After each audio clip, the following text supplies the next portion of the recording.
Let's head to the voicemail of Truth and Reason. Well, guys, our owner got what he wanted.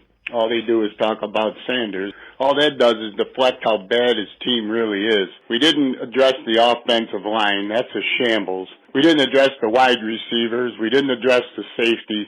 But we got Sanders. Where do you think he's going to take us? Nowhere. We'll probably end up getting rid of a better quarterback because they're not going to be able to get rid of Sanders because the owners won't let them. So you guys can talk as much as you want about this guy, but that's not the reason why we got him. This guy's terrible. We're terrible. We got a long way to go.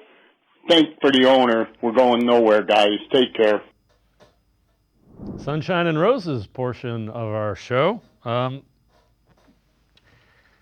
Scott, I don't buy, and we'll get a little deeper into it. I don't buy first of all, Shedeur Sanders is a fifth-round pick. if you're in trouble because you didn't hit on a fifth-round pick, okay, I just don't see that. Yeah, I mean, in the fifth round, it's hard to argue, I think, with any pick. I understand Andrew Berry talking about the value of that position in the fifth round. I would think that he was by far the highest player on the draft board, so it would make sense to make a move and take Shedeur Sanders there. And even if you have to give up 2 low-round picks to move up, which he did, we've talked about it a million times. I like him. I think he's got a chance to succeed in this league. But I do think the caller's point about offensive line, safety, and receiver are legitimate. And where do you point? You can point to linebacker 33. You can point to doubling up on running back and doubling up on quarterback. When I look at quarterback, I question the Dylan Gabriel pick more than I do the Shedeur Sanders pick and wonder, okay, could you have gotten somebody, let's say 94, if you know Sanders is going to be 144, could you have gotten a starting safety at 94? And I think the answer is probably yes. That's where I would nitpick. It wouldn't be the Sanders pick. Yeah, again, in the fifth round, I don't know that you're going to get a wide receiver that amounts to much, or a tackle, or a safety. So, but your point is valid. If you would have switched it around a little bit, I get that. So the notion that Jimmy Haslam affected the pick of Shedeur Sanders, Tom Pelissero, NFL Network insider, talking about that.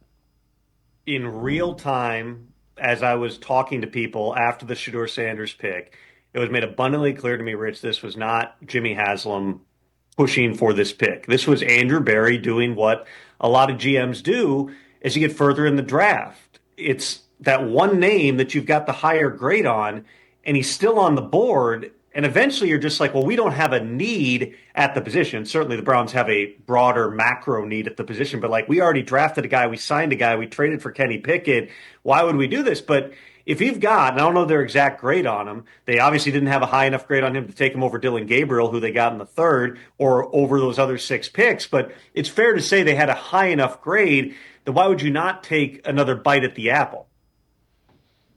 And again, I get why people question it, but Jimmy Haslam isn't behind every move that Andrew Berry makes. He might be behind every bad move. Yeah.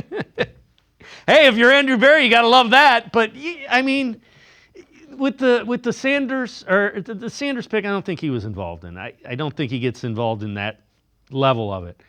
With Watson, he probably guaranteed the contract, which is the most problematic thing of it. But again, he's not stepping into football. He's saying, "I'll spend money to guarantee it if you want to make that happen." Yeah, I tend to agree with you. I would never rule it out because I do think weird things happen in not just the Browns draft room, but a lot of draft rooms across the league. There's, you can call it meddlesome. You can say just involved owners, and it's their team and it's their money. And if they want to make a decision, they can. So, if Jimmy Haslam stood up and said, hey, let's draft this guy, I don't know if, does Andrew Berry put up a fight? Maybe if he doesn't like Shedeur Sanders. But I do think Andrew Berry likes Shedeur Sanders to some degree, like Pelissero said. And I think Kevin Stefanski as well. I think the organization had him ranked high enough that it made sense at 144. I would never rule it out. And the reason I'm not ruling it out is why people jump to that conclusion is because Jimmy was involved and maybe got into the middle of things early on as an owner. And you just flash back to Johnny Manziel, and it felt like his fingerprints were all over that one. And people have long memories. It's 11 years later, and people still want to connect those dots. Yeah, and I can't argue it. I don't believe it. I'm kind of like you. I'll listen to it, but I think people are having him more involved than he is.